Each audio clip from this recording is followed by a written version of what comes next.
우리가 갈라디아서 본문의 흐름을 따라서 말씀을 나누면서 율법과 율법의 행위가 과연 어떤 의미가 있는가 하는 것 우리가 살펴봤었지요.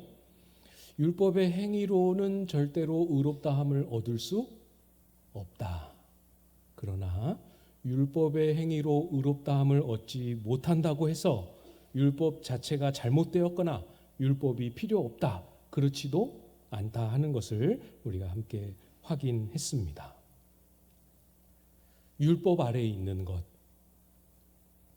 율법 아래에 있는 것, 그것도 여러분 하나님이 정하신 것입니다. 그래서 구약의 이스라엘 백성들은 모두가 다 율법 아래에 있지 않았습니까? 율법 아래에 있던 구약의 하나님의 백성들에게도 똑같은 원리가 적용이 됩니다. 하나님을 믿고 하나님을 의지하는 것. 이게 무슨 말이냐면 이런 거예요. 예수 그리스도가 아직 오시지 않았습니다. 그러니까 하나님을 믿는다라는 게 우리가 예수님을 믿는다라는 것과 초점이 약간은 다를 수 있습니다. 그렇지만 예수님은 아직 오시지 않았지만 율법의 행위로는 의롭다함을 얻을 수 없는 줄을 알고, 그걸 알고 구약에 수많은 그리스도를 예언하고 예표하는 그 말씀을 붙잡고 하나님의 의가 인간 역사에 나타나기를 기다리는 것, 이것이 구약의 율법 아래에 있는 이스라엘 백성들이 가져야 할 믿음이지요. 오늘 본문 4장 우리가 읽진 않았습니다만 1절부터 3절까지 해서 그 부분을 말씀해 주고 계십니다. 1절, 2절만 보도록 할 텐데요. 우리가 안 봤으니까 1절, 2절 같이 한번 읽어보도록 하겠습니다. 시작. 내가 또 말하노니 유업을 이을 자가 모든 것의 주인이나 어렸을 동안에는 종과 다름이 없어서 그 아버지가 정한 때까지 후견인과 청지기 아래에 있나니. 어려운 것 같지만 어렵지 않습니다. 이스라엘은, 구약의 이스라엘은 유업을 이을 자입니다. 그런데 어렸을 동안에는 이렇게 표현했지요. 나이가 어린다는 뜻이 아닌 건 아실 것 같아요. 비유입니다.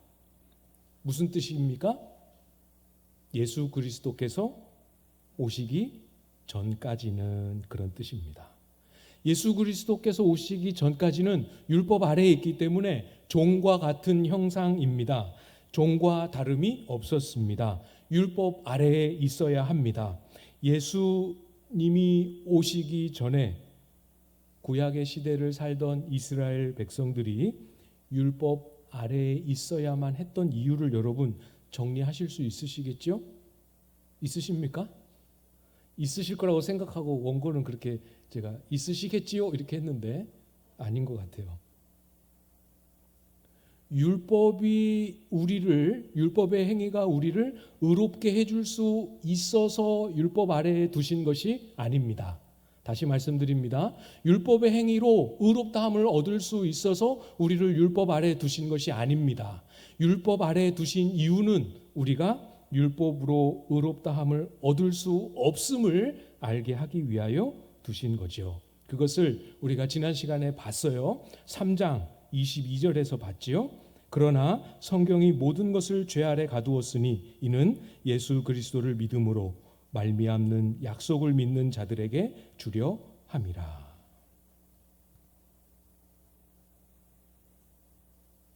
율법으로는 의를 얻을 수 없음에도 불구하고 율법을 주셨고 율법 아래에 있게 하신 하나님을 신뢰하는 겁니다.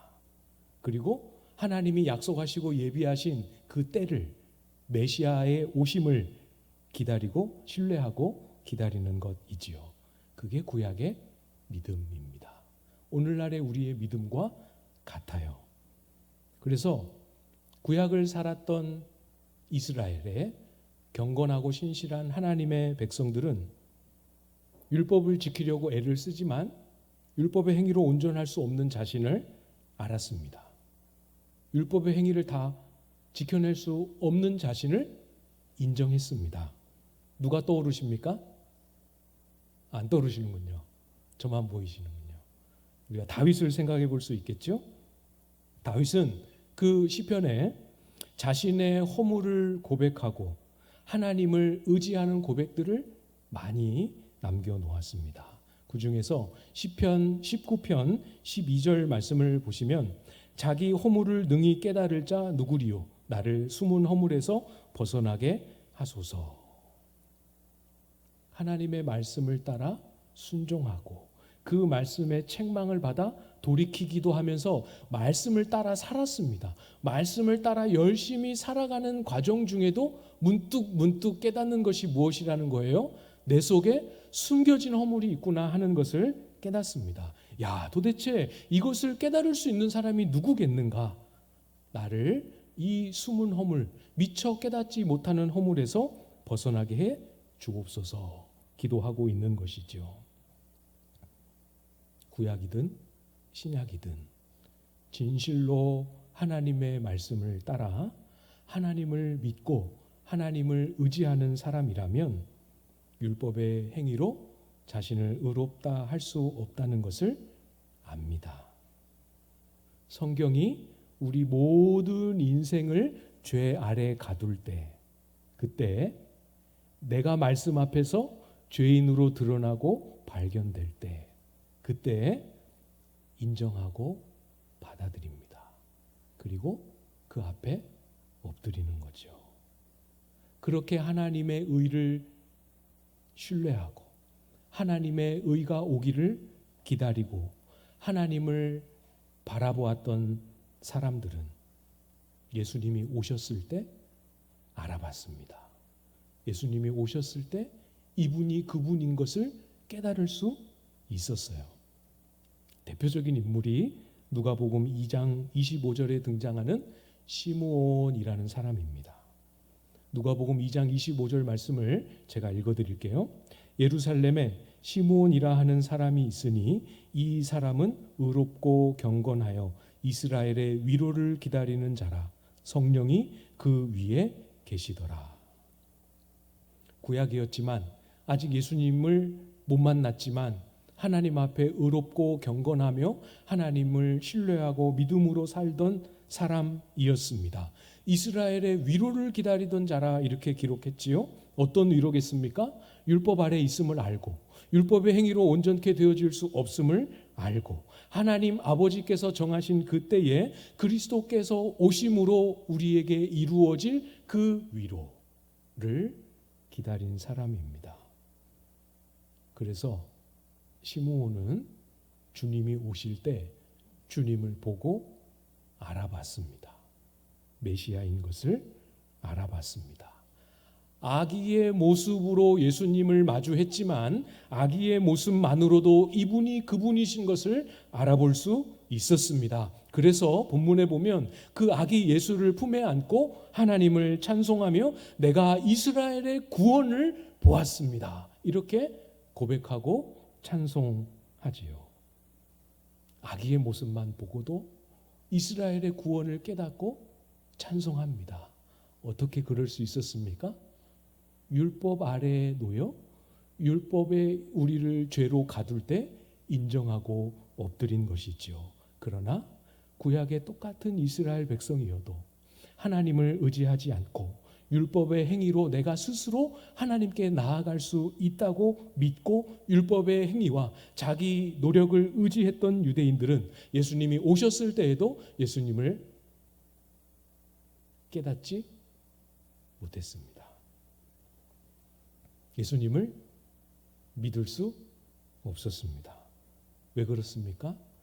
그들은 처음부터 하나님을 의지하지 않았기 때문에 하나님이 만들어 놓으신 하나님이 펼쳐 놓으신 구원의 길이 와도 그들의 행위를 끝까지 붙들고 고집할 수밖에 없었던 거죠. 경치가 좋은 관광지 가면 발자국 표시 있는 거 혹시 보셨습니까? 못 보셨군요. 발자국 이렇게 동그랗게 발자국 표시가 딱 있고 거기에 영어로 포토 이렇게 써 있습니다. 이제 기억이 나시는군요. 네. 뭔지 아시죠? 잘 모르시는 분들이 계시는 여행을 좀 다니셔야 되는데 거기 서서 뒷배경을 사진으로 찍으면 배경과 인물이 함께 제일 잘 나옵니다 해서 만들어 놓은 표시이지요. 잘 보이는 위치가 여기입니다. 사진에 잘 찍히는 위치가 여기입니다 하는 표시입니다.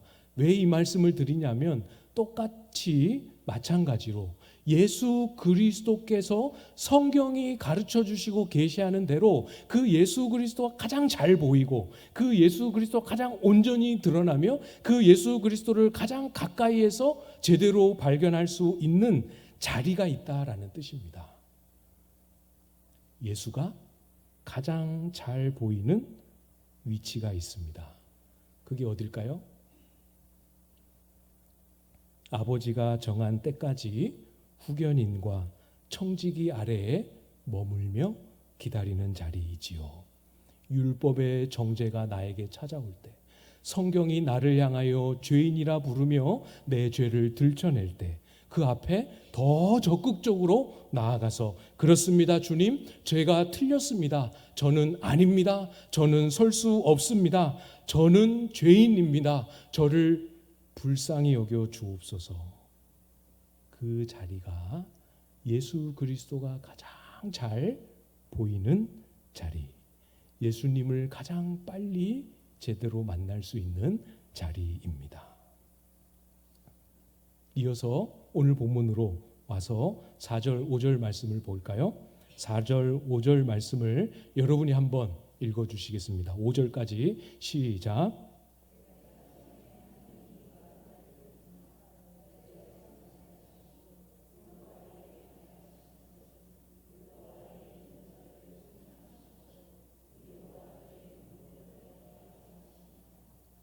아멘. 때를 기다린 하나님의 백성들의 때가 찼습니다. 하나님이 무엇을 하셨습니까? 그 아들을 보내셨습니다. 여자에게 나게 하셨다 이렇게 말씀하시지요. 육신을 가지고 사람의 몸을 입고 사람이 태어나는 방식처럼 여자의 아기로 태어나셨다 그 뜻입니다.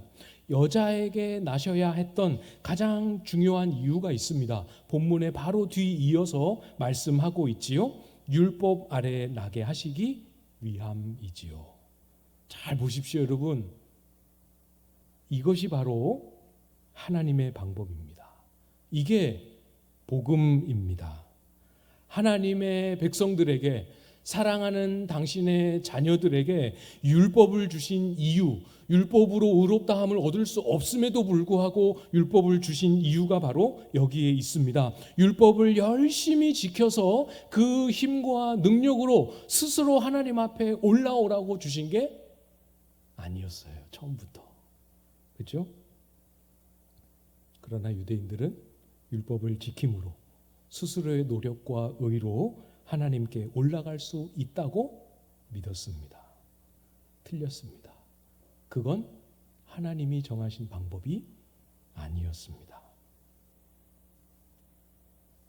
하나님의 방법은 율법의 정죄 아래에 있는 하나님의 백성들을 속량해 내기 위해서 율법에 있는 육신의 모양으로 여자에게서 태어나셨습니다. 사람이 되어 오셔서 하나님이 율법 아래에 오셔서 율법 아래에 있는 우리를 속량하셨습니다. 이것이 복음이요 하나님의 방법이지요. 마가복음 2장 17절에 보면 예수께서 들으시고 그들에게 이르시되 건강한 자에게는 의사가 쓸데없고 병든 자에게라야 쓸데있느니라. 나는 의를 부르러 온 것이 아니요 죄인을 부르러 왔노라 하시니라. 중한 병을 얻게 되면 그 분야의 전문적인 경험과 실력을 가지신 유명한 의사 선생님을 찾아갑니다. 그래서 이 가까이에 동네에 병원이 많이 있지만 꼭 그분을 찾아가죠. 조금 멀어도 찾아갑니다. 이 지역 부산이 아니어도 경기도에 계셔도 서울에 계셔도 찾아갑니다. 고치려면, 안 아프려면, 나으려면 찾아가지요. 그게 맞지요? 제가 여행 갔을 때 시골이었습니다. 겨울이 막 지난 터라 이 분주한 겨울 사역을 마치고 몸살이 났어요. 열도 너무 많이 나고 세상에 그런 근육통을 처음 겪어보는, 그래서 이렇게 수소문을 해서 그 동네에 읍내로 가서 병원을 한 15분 이렇게 차를 타고 가서 병원을 갔습니다. 약을 처방받았는데 진료할 때도 그렇고 약을 처방받을 때도 그렇고 아니나 다를까 약을 먹어도 이게 잘 안 되는 거예요. 그날 꿈에 우리 아이들이 어릴 때 다니던 소아과 선생님이 꿈에 나왔어요. 그 병원 갔으면, 그 병원 선생님이면, 한 번도 제 진료를 받아본 적이 없지만 그분이면 나에게 이 육체의 고통을 줄여줄 수 있는 약을 처방해 주실 수 있을 텐데, 그러면서 제가 아내에게 내가 아픈가 보다 이렇게 얘기했던 기억이 있습니다. 아프면 병원을 찾고 큰 병에 걸리면 그걸 해결해 줄 수 있는 의사를 찾지요. 만나면, 진료받으면, 처방받으면 반갑고 마음이 놓이지 않습니까? 거꾸로 생각해서 아무리 예수님에 대해 들어도 별로 마음에 감동이 없고, 일주일을 살아도 한 달을 살아도 일상을 사는 동안 월요일부터 토요일까지 한 번도 예수님 생각이 안 나고 별로 관심도 없고 찾지도 부르지도 않는 내 모습이라면 그만한 이유가 있겠구나 생각하실 수 있으시겠죠? 건강한 사람에게는 의사가 아무 소용이 없지만 아플 때에는 의사가 절박하게 기다려지는 것처럼 죄인인 줄 모르는 사람에게는 예수 그리스도의 이름과 예수 그리스도께서 하신 일과 예수 그리스도께서 우리에게 다가오심이 별로 반가운 일이 아닙니다. 왜요? 죄인인 줄 모르니 사실은 별로 필요가 없습니다. 진짜 필요한 건 다른 데 있지요. 아무리 예수님을 듣고 예수님에게 관한 이야기를 배우고 읽고 해도 늘 알던 얘기, 늘 듣던 얘기, 기쁘지 않습니다. 저와 여러분을 위하여, 우리를 속량하기 위하여 예수님이 오신 그 자리, 우리가 만날 수 있고 배울 수 있는 그 자리는 율법의 정죄 아래 딱 묶여서 내가 해결할 수 없는 죄인이구나, 아파하며 괴로워하며 고통하며 이 죄의 짐을 어떻게 벗을 수 있습니까? 하나님 앞에 절규하는 자리입니다. 이스라엘 사람들 이야기가 아닙니다. 그들도 포함되지만 유대인들만의 이야기는 아닙니다. 오늘날 저와 여러분을 향하여 주시는 말씀입니다. 성경 앞에서 하나님의 말씀을 묵상하면서 예배를 드리면서 설교를 듣는 중에 내 속에 있는 모습을 깨닫고 외면하지 않고 그러겠거니 괜찮겠거니 하고 지나치지 않고 진실한 회개와 정직한 애통을 가지고 주님 앞에 엎드리는 그 자리가 예수님을 만날 수 있는, 예수님이 반가울 수밖에 없는 그 유일한 자리입니다. 힘드시겠지만, 어려우시겠지만, 익숙치 않을 수도 있지만 말씀 앞에 나를 애통하고 주님 앞에 엎드리는 그 자리로 여러분 모두를 초대하기 원합니다.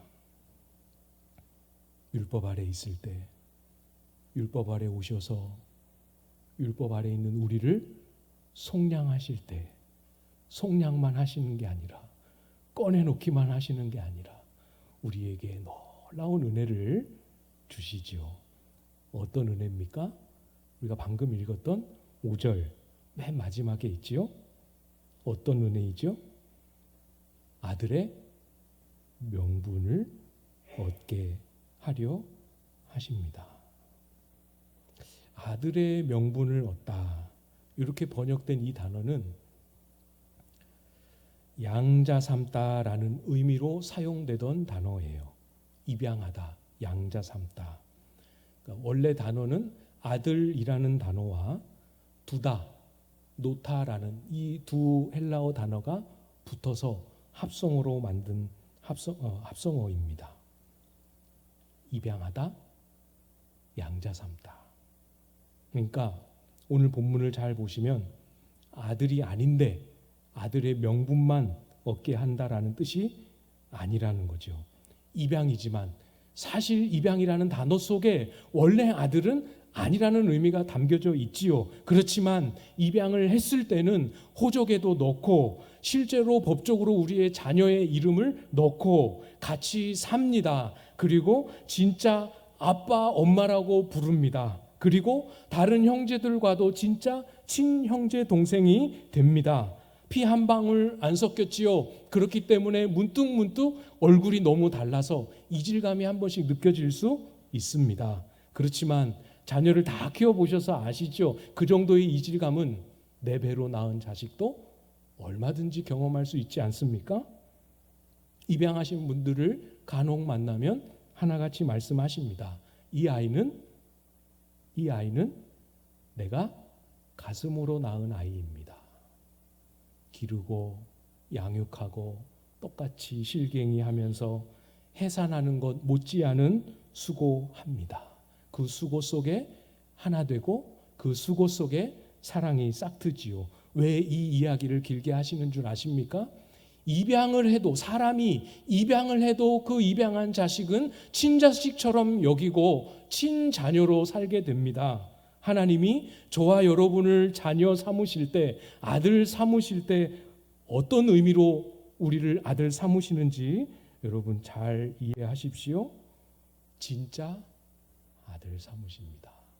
진짜 자녀로 저와 여러분을 받아들이십니다. 목사님, 이런 성경 말씀에는 아들 말고 딸이라는 단어를 좀 넣어주시거나 자녀 이렇게 해주셨으면 더 좋을 텐데, 좀 서운하신 분들이 있으시죠? 너무 서운해하지 마십시오. 아들이라는 단어를 여기서 쓰신 이유가 있습니다. 진짜 하나님의 아들이신 예수 그리스도를 일컫는 그의 아들과 입양되어 하나님의 자녀가 된 하나님의 아들을 일컫는 단어가 같은 단어입니다. 율법 아래 있는 우리를 속량하기 위해 오신 그 아들과 우리를 부르시는 아들이라는 단어를 같은 단어를 쓰십니다. 무슨 뜻입니까?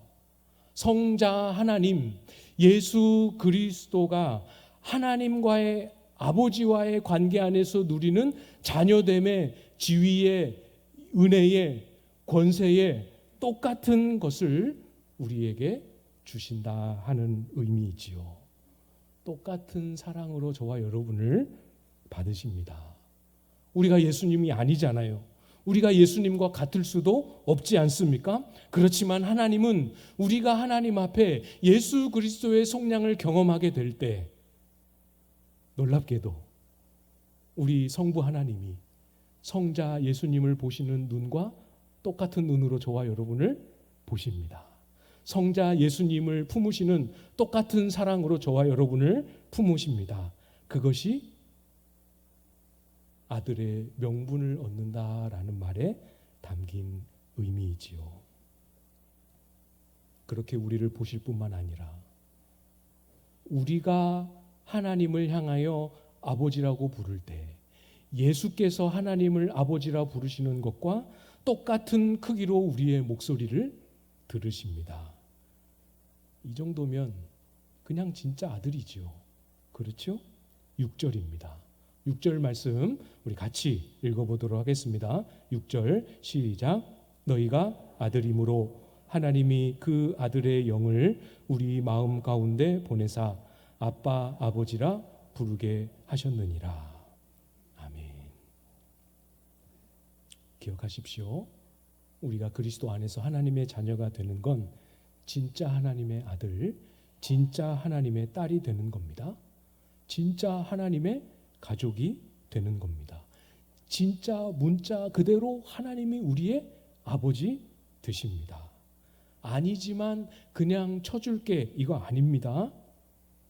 아들이 되게 하시려고 하나님의 아들을 보내셨습니다. 그리스도 안에서 우리를 아들 되게 하심으로 우리에게 아들의 영을 우리의 마음 가운데 보내셨습니다. 그래서 뭘 하십니까? 우리로 하여금 우리 안에 계시는 성령 하나님을 의지하여 하나님을 담대히 아빠, 아버지라고 부를 때 예수 그리스도께서 하나님을 향하여 아빠, 아버지로 부르는 것과 똑같은 부름이 되도록 성령께서 우리 속에 역사하십니다. 얼마나 놀라운 일입니까? 이거 하려고 성자 하나님을 보내시고 이거 우리 속에 이루어 놓으시려고 성령 하나님까지 보내셨습니다.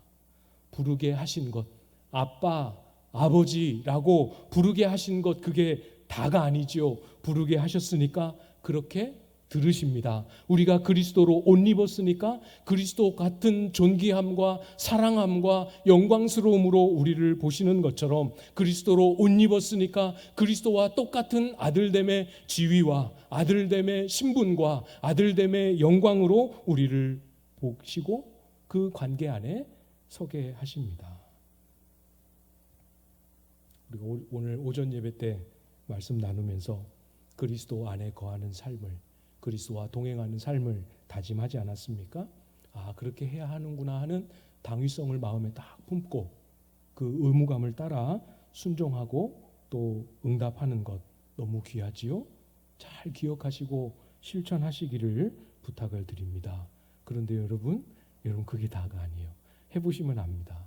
실제로 예수 그리스도를 부르고 예수 그리스도와 동행해 보시면 압니다. 그 전에도 내가 하나님의 자녀였고 그 훨씬 전에도 하나님의 자녀였지만 해보시면 압니다.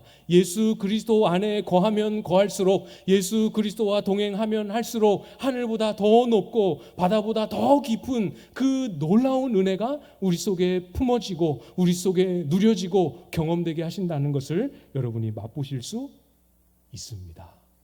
하늘에 속한 신령한 복이 예비되어 있습니다. 에베소서 1장 3절부터 6절까지 말씀을 보면서 오늘 말씀을 마무리하려고 합니다. 제가 보는 성경으로 한 장 넘기니까 에베소서가 나오더라고요.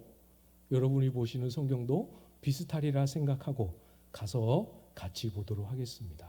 에베소서 1장 3절부터 6절까지인데요. 일단 우리가 3절만 먼저 읽겠습니다. 다 찾으셨죠? 에베소서 1장 3절 말씀 같이 읽겠습니다. 시작. 찬송하리로다 하나님 곧 우리 주 예수 그리스도의 아버지께서 그리스도 안에서 하늘에 속한 모든 신령한 복을 우리에게 주시되. 아버지께서 그리스도 안에서 하늘에 속한 모든 신령한 복을 우리에게 주십니다. 어떤 복입니까? 어떤 복이지요? 4절 5절을 또 같이 읽겠습니다. 시작. 곧 창세전에 그리스도 안에서 우리를 택하사 우리로 사랑 안에서 그 앞에 거룩하고 흠이 없게 하시려고 그 기쁘신 뜻대로 우리를 예정하사 예수 그리스도로 말미암아 자기의 아들들이 되게 하셨으니. 여기서 자기의 아들들이 되게 하셨으니가 오늘 우리가 갈라디아서에서 본 아들의 명분을 얻게 하신다라는 것과 정확하게 똑같은 단어입니다. 그리스도 안에서 하나님의 자녀가 되는 것이 얼마나 큰 복인지 우리에게 말씀하고 계시지요. 여러분 모두 예수 그리스도와 동행하며 하나님의 자녀된 이 기쁨과 감격과 복락을 다 맛보고 누리실 수 있기를 소망합니다. 한 분도 빠짐없이 이 하늘에 속한 신령한 복을 소유하시기를 간절히 간구합니다. 6절 마지막으로 같이 읽도록 하겠습니다. 시작. 이는 그가 사랑하시는 자 안에서 우리에게 거저 주시는 바 그의 은혜의 영광을 찬송하게 하려는 것이라. 아멘. 안 할 수가 없어요. 우리가 하나님의 아들 되고 딸 된 이 은혜를 누릴 때 안 할 수가 없습니다. 뭐를요? 이 은혜가 얼마나 영광스러운지를 감격하며 찬송 안 할 수가 없지요. 여러분 모두의 삶에서 그리스도와 동행함으로 하나님의 자녀됨 속에 담아주신 이 은혜의 영광을 감격함으로 하나님을 찬송하는 삶 모두 신실하게 살아갈 수 있기를 주님의 이름으로 축복합니다.